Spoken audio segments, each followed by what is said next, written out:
Everything in heaven is infinite, even the entire structure and even the entire place and biome of heaven. Well, I actually saw a path, a light, glowing, sparkly path. And then when I went down this path with trees and purple, even like purple glowing trees, there was actually living things that were literally given the abilities and body parts to fly, like wings. You were also given the ability to fly when you're in this type of biome and part of heaven.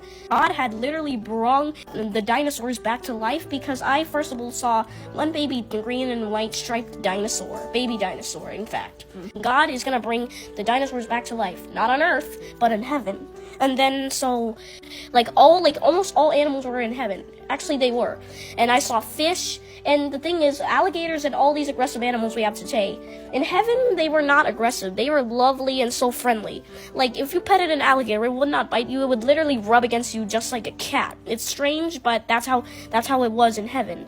Well, some of the ground was cloud. I don't know how or why. Oh, wow. Oh yeah, that's where everyone was getting judged and forgiven. The place that was made of clouds. Oh, wow. I also saw a temple that, first of all, it's weird, but it's a banquet temple. And then there's nothing bad, scary. You couldn't even get sick. If you touched like bad bacteria in heaven, you wouldn't get sick. That's why everything is happiness in heaven. There's no madness except when you're actually get in trouble. But the thing is, actually... Wait, how do you get in trouble? What do you mean? What do you mean? When you sin. Oh, when you sin? Like when when you have sinned, and then when you're judged. So this is the thing. This is what I was judged about. That I sometimes get so angry that I hit and put my hands on each other, on other people. And then I also get so mad that, yeah, there's a lot of things that I was judged about in heaven. Okay. And then actually God forgave me. Okay. The sky was actually pink.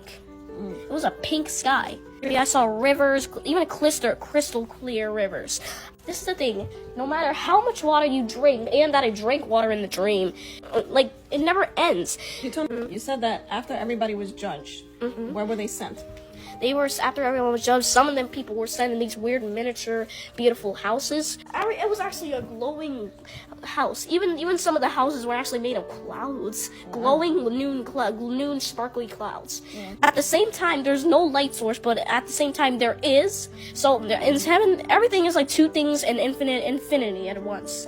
That's why heaven to me is actually like an abstract life reality, because everything is infinite and a little confusing, but still good. In heaven, it's actually a rarity for God to actually allow you to get special abilities and powers and body parts. And then and then the rarest things, and especially rings, those are very, very, very rare. And then the rarest thing, which is to actually have four-dimensional vision, which means you could see on this side, you could see in front, and this is all at once as well. You can see in the front, you can see at the left of you, you can see at the right of you, and you can even literally see in the back of you. All at the same time? All at once in space and time. Wow. And but even though that's still just a rarity to have in heaven, a lot of the animals are actually given the ability to speak. But Did you hear them speak? I didn't hear them speak, but I did somehow know that they can. Yeah. So when everybody went up to heaven, you said that they asked God a question. What were they asking God when they got there? They were asking, a lot of adults were asking God, what's happening to Earth and is it being destroyed? The first question is it being destroyed? And God answered it with yes. And then the second question is what's going on with Earth and what's happening? And then God answered the Earth is being destroyed and the world is being destroyed for its sins.